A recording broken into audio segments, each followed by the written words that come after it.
Now who was that? Oh no. He's here too? Who?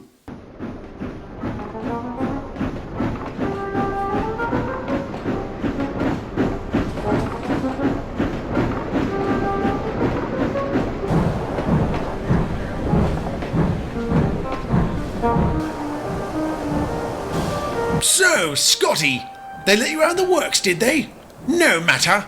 I'm sure you'll be back there in short order. Mwahaha! What blooming cheek! Who was that, Scott? That was Geoffrey, an express mixed traffic engine for the middies. Express mixed traffic? I've never heard of such a designation. He's an experimental unit, one I hear is performing above and beyond expectations. What was that remark he made about you being in the works? Routine maintenance, Gordon. Nothing serious. But to Geoffrey, any trip to the works is a sign of weakness. And he's so infallible? He must be. In the 4 years he's been running, he's never once had to visit the works. Really? Not once? Not once. And you know I've had some problems in the past, right, Gordon? We all have, Scott. Don't mind that or that brute. You'll always be the pride of the LNER. You mean we will always be the pride of the LNER, don't you, brother? Of course. And you do know I was including Edward, don't you, brother? Yes, of course. Thank you, Scott. In short order, we all made our acquaintances with Scott, whom we all took a keen liking to very quickly. And while his passengers enjoyed their holiday on Sodor, Mr. Starr arranged for the famous A3 to help us out around the island. He had absolutely no quarrels about doing this, happily accepting any job, even shunting. But everything I just said then, you could also apply to Geoffrey. He too was a charismatic, hard-working character among the middies, one who took a keen liking to a certain member in their ranks. Are you absolutely sure about this, Geoffrey? Quite, Diesel. It is a technique I've employed numerous times before, and the nor'easters have never caught on? Not once. Well, if I had a hat, I'd be dipping it to you right now. Of course, such an undertaking is only feasible so long as you have a reliable partner. Is this acquaintance of yours up to the task? Oh, you better believe it. I've used her before and she didn't rat me out. Then, where is she? Colin's meant to be bringing her in. I just hope the idiot remembered to pick her up. Well, nice of you to finally show. What do you mean? I'm on time. What's eating you? Nothing. Did you bring her? Yes, but what do you need Colleen for? Actually, you know what? Never mind. Don't answer. I don't want to know. Huh? That might be the smartest thing I've ever heard him say. Oh, hello, Diesel. Ah, sweet Colleen. You're looking absolutely radiant. What's the job, Diesel? Oh, can't an engine complement a beautiful truck? And the job, Diesel! See that train over there? Henry's meant to be taking it out soon. We want to couple you up to it, and then for you to experience brake problems further down the line. That's it? That's it. You think you can do it? Of course.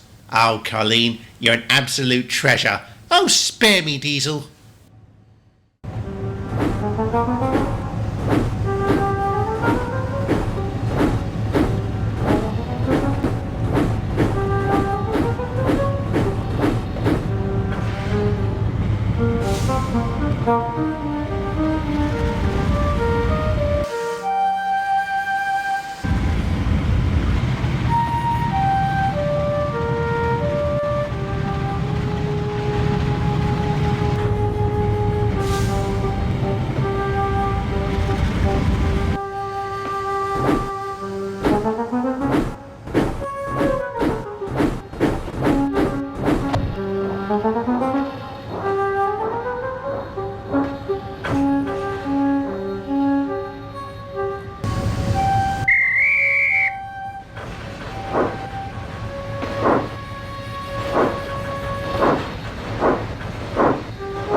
Well, so far so good. The rest is up to her. Then we've got nothing to worry about.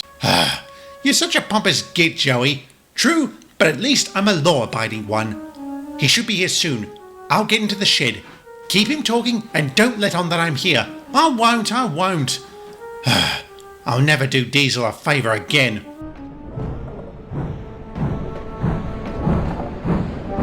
Well, Colleen, so good to see you. And I heard a nasty rumour you got pinched. That rumour was obviously referring to a more careless truck. Yes, quite. So, what's today's job? I'll hook you up to a train that Scott will be taking. Flying Scotsman, you mean? How many Scots do you know? Right. Where shall I have my accident? Somewhere public. Right in the heart of Knapford Station would be ideal. Such humiliation? Ha ha ha ha. Oh, I wish I could be there to see it. Too bad you won't be. What is this? You're under arrest for conspiracy to commit corporate espionage. Colleen, you were pinched. You're a quick one, Geoffrey. I'll get you for this. Mark my words. And now you're under arrest for threatening a witness. Any other laws you'd like to break? Silence, eh? Smart move. With Geoffrey's arrest, the evidence of his past crimes came flooding in. Throughout his trial, he swore fierce revenge on those who had double-crossed him. Although he would be shunted for a good long time, I'm sorry to say that wasn't the last we ever saw of him. But that's a story for another day.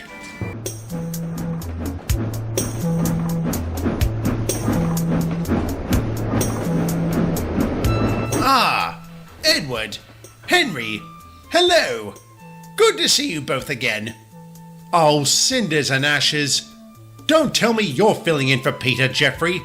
Yes, I am. And I'm delighted to be back on Sodor. Well, you'll be the only one. Don't expect a warm welcome from us or your own crew. I am not. Their contempt, and yours, is well earned. So, you acknowledge what you did? Of course. I'd be a fool if I didn't. In fact, I am glad that I found you so early on, Henry. I want to apologize for what I did to you during my last visit. It was a despicable action, one I take full responsibility for. Alright. I wasn't expecting that, nor did I expect to give this apology so soon. I hope you'll accept it, but if you don't, I fully understand. Anyway, I best get moving. I have many more apologies to make while I am here. So, what do you think? I'm not sure. It does seem like a rapid turnaround. Aye.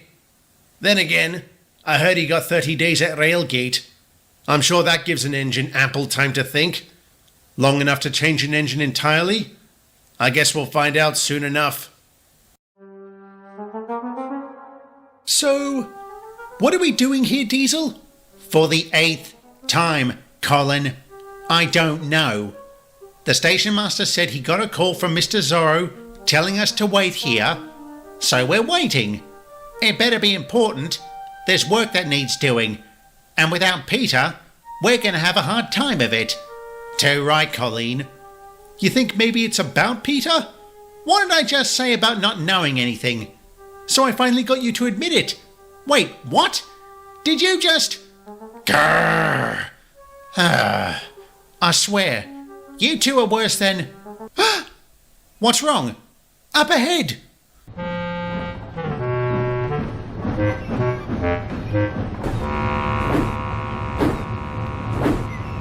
Ah, hello everyone. How delightful to see you all again. Geoffrey? No need to be alarmed, Diesel. I'm not here for revenge. You'll understand if we don't believe that. Yes, I do. Why are you here? Mr. Zorro told me what happened to Peter. So he got you to do his job? Is he off his nut or something? No, he isn't. Oh, just my luck. Yes, just your luck you questioned your boss's judgment while he was within earshot. Not that your opinion matters in this case, Diesel. But sir, I thought the coppers sent him inside. They did. He served his time, and I've brought him in because we'll need the help. I had thought you would appreciate the assistance of another engine. Sir, with respect, don't you remember what this one did? Of course I do. I'm not trying to deny it. And given what he said to Henry at Vickerstown just now, neither is he. What he said to Henry, he apologized for his actions. And I trust he can do it again. Indeed, sir. Diesel, Colleen, I am dreadfully sorry for involving you in my disgraceful scheme to sabotage the Nor'easters. I especially apologize to you, Colleen, for threatening you with retaliation. I want to assure you, I have no such intent now. That's a relief to hear. And I guess I could have said no when you told me what you planned to do. And it's not like I haven't done stupid things on my own. Does that mean you can forgive me? I don't see why not. Me neither. We're all middies here. Oh, thank you so much. You Sudrians are the best lot in Britain. So right. Yes, we're all friends again, and all is right with the world. Hooray, hooray, hooray. Now, if we're done faffing about, it's time to get to work on the double. Winter is coming.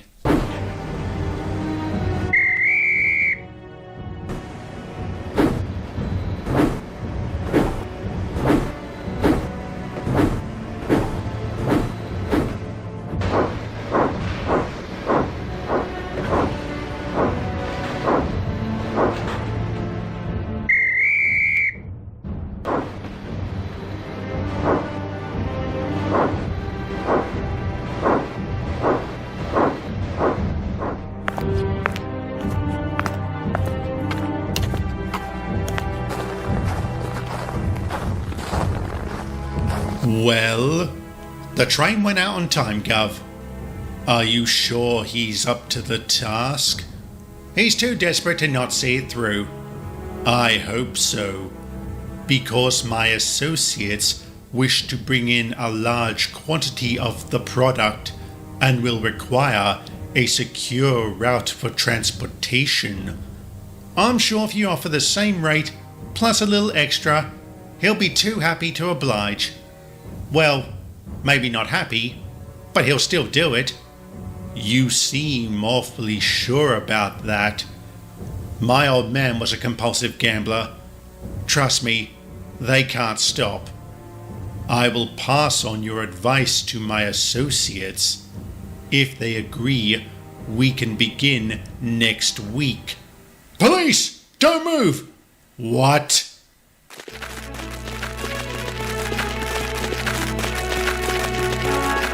Gentlemen, you're under arrest for smuggling, distribution of narcotics, larceny, bribery, and extortion. Bother. Tomsky, go tell Joey he can intercept that train now. Right, Sarge. Typical. I was making excellent time and a middy fouls it up. Why do you assume this is my fault? Because any engine depraved enough to conspire against the Flying Scotsman is almost certain to have a role in any act of wrongdoing. How many times must I apologize for that? As many as needed. If you can be bothered to remove your smokebox from your tender for a moment, you will notice I too have been shunted. Which is fortunate, because ignorance irritates me. And I can now ask you in person what you have done. Nothing. Absolutely nothing. Like you had nothing to do with those wax-coated blades? There is coincidence, and then there is complicity. I am complicit in nothing. We shall see.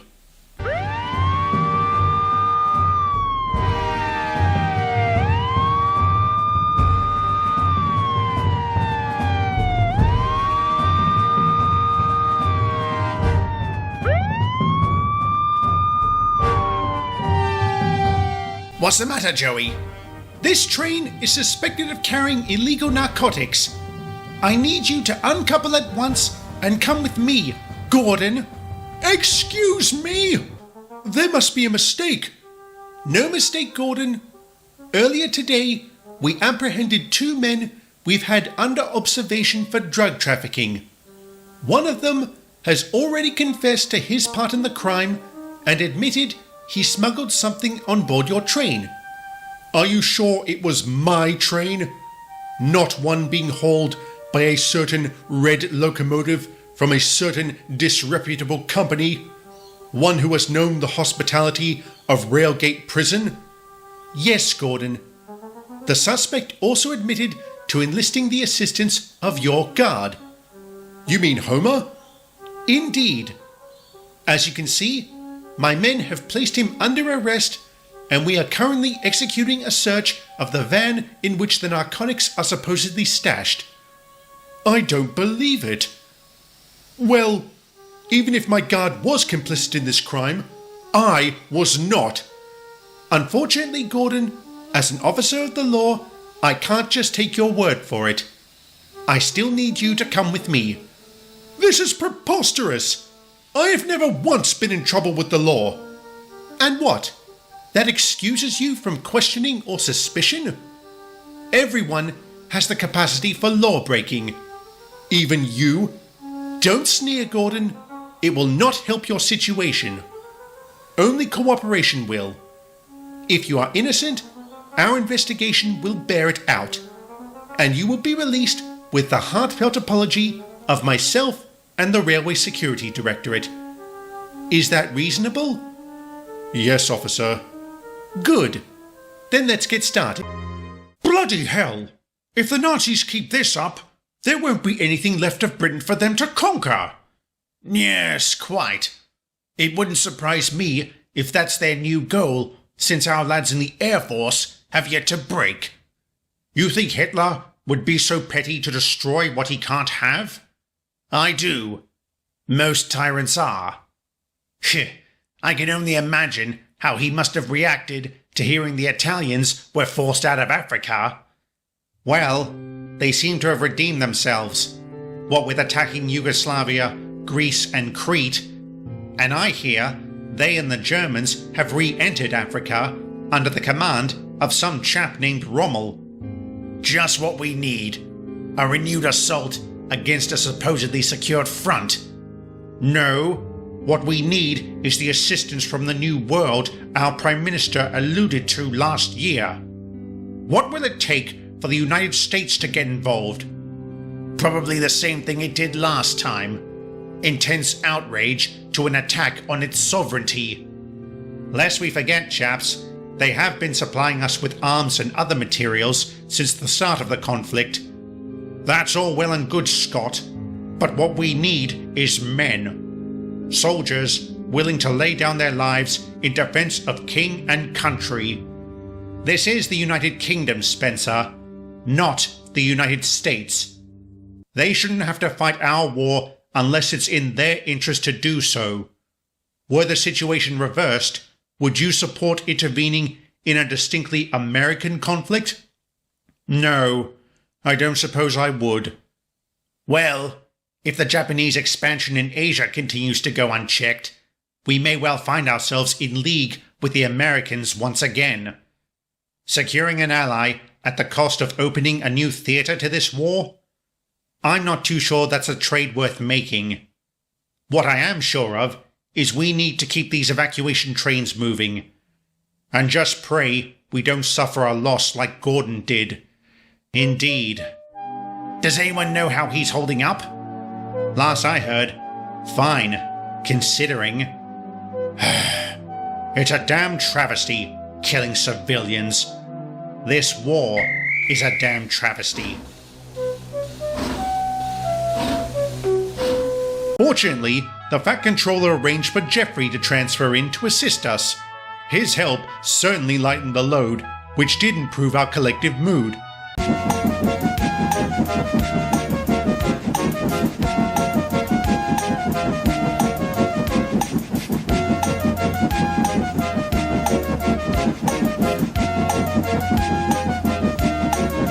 Geoffrey! Geoffrey!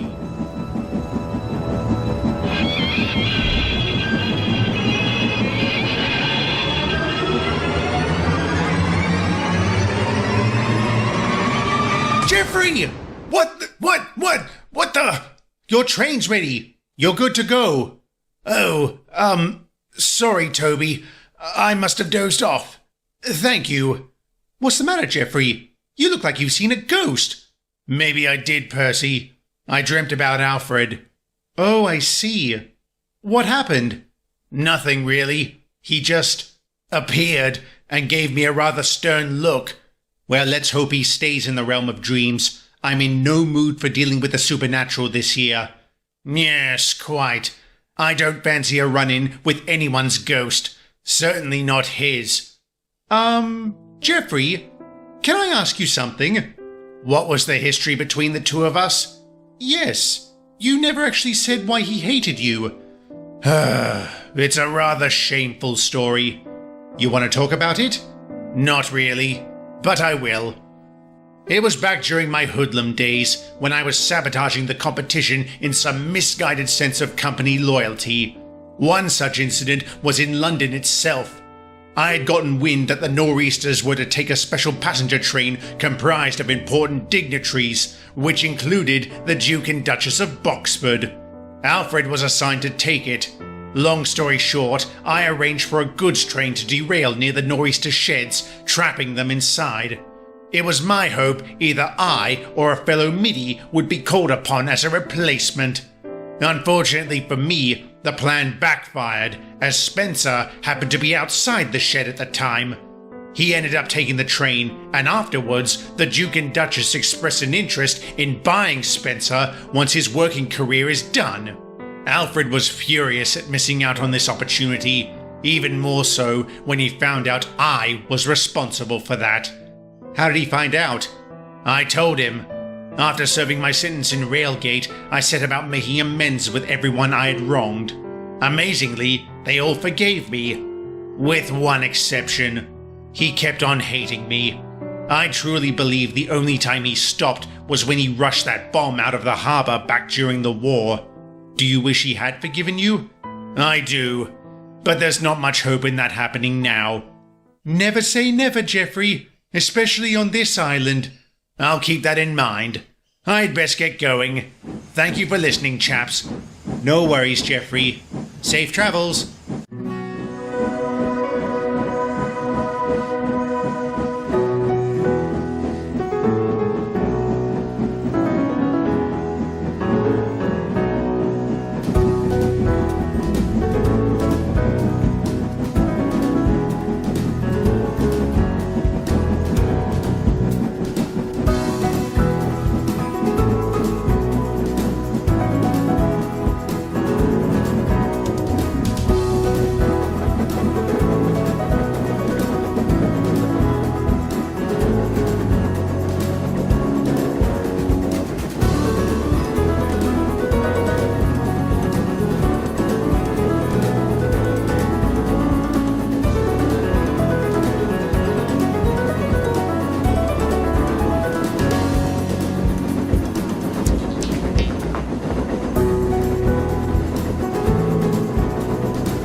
How very odd.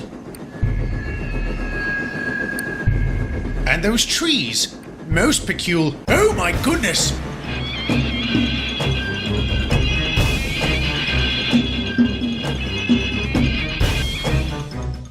Bust my buffers, that was close! Blimey, look at the size of that snowdrift. It must have slid down from the hill. And recently, the snow looks freshly churned. We better rush back to Crosby and raise the alarm. Yes, quite. This is going to cause problems. Despite the Fat Controller's best efforts, he struggled to get a replacement engine. In fact, it wasn't until April of 1950 that we finally got one. Fortunately, that engine was Geoffrey, who became a permanent addition to the Northwestern Region's fleet. Thanks to him, we were able to get back on top of the goods work, and some semblance of normality returned to the island. But as I just said, it took us a long time to accept Peter's situation. Well, Samantha, where shall I put this lot? You can leave it there if you like. I'll shunt it in a moment. Not to worry. You've been an absolute lifesaver in recent times, Geoffrey. Your help is very much appreciated. My pleasure. Glad to be of assistance. Oh, Edward, before I forget, I'd like to ask you something. Of course, old chap. What is it? It's about the line that runs north of Kildane.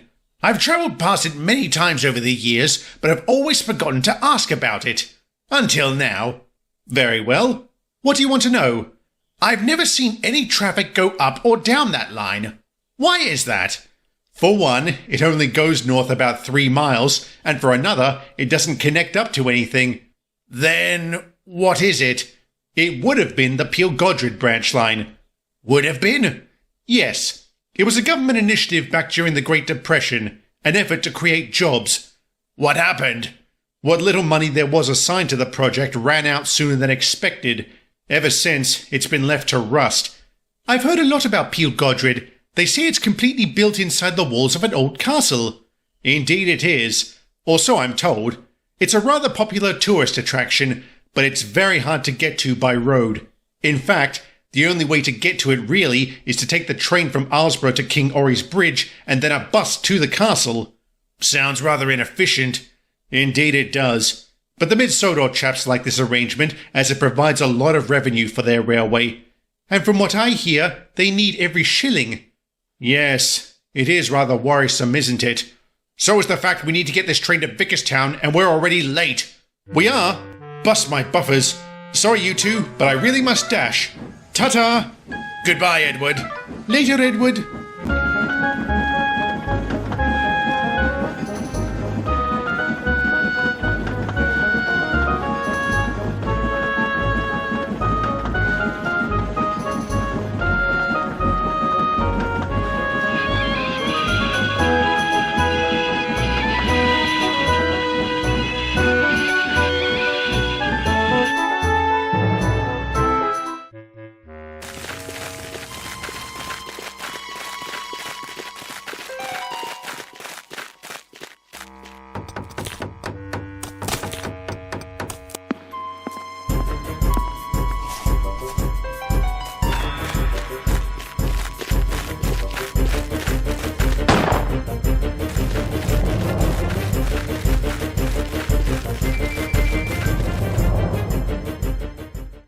Shot them? No, he shot at them. A single round over their heads to frighten them off. And it worked. Did he get a good look at them? Not really, but you can be sure the police were keenly interested. They held us up at Lower Knapford taking his statement. However, according to him, they seemed more concerned by his gun. Why was he even armed? Was there cash on your train? I suspect so. Those cads wouldn't have tried to rob it otherwise. But in this case, he was mugged last month and he feels safer carrying a weapon. That was lucky. I mean, very, very lucky. You're right. It didn't take much to make me stop. And had my guard not been armed, they may well have broken into the vans and made off with their loot. It'd be terrifyingly simple to rob a post train when you think about it. It's an absolute miracle no one has ever tried before. This'll cause a stir for sure. Maybe they'll start putting actual security on these runs. Yes, quite. I'd be interested to know the reaction of the would-be thieves. Doubtless they were thrilled by the prospect of being the first to pull off such a daring heist. They must be seething in disappointment. Let's hope so. I'd love to be a fly on the wall of that conversation. Typical baseless fear-mongering. Oh, stop griping. They're just words. Words can hurt, Geoffrey, especially when they're being used to scapegoat others. Mr. Hainsley said communists and those who think like them are enemies of the state.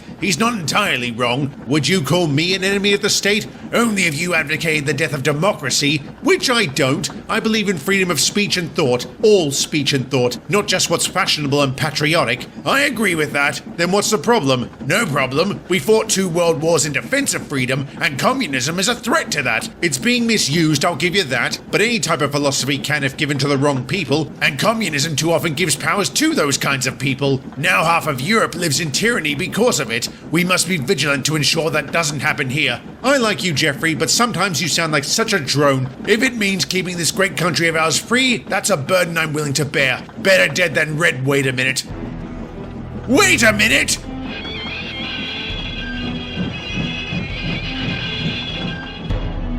What the flip, Geoffrey? What's wrong? The lucky lamp is on the track. You're joking. No word of a lie. Look. How in blazes? I swear, this thing has a mind of its own. Yes, quite. Why do I have a sudden feeling of deja...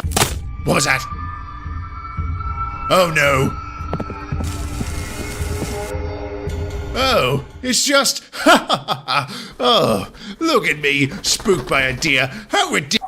Son of a... Stupid bird. Yes, quite.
Was there no hope, Derek? No. According to Mr. Hall, Geoffrey and his crew were likely killed on impact. Oh, God. It should have been me. And I'm very glad it wasn't. So am I. Do you have any idea how it happened? Yes, we do.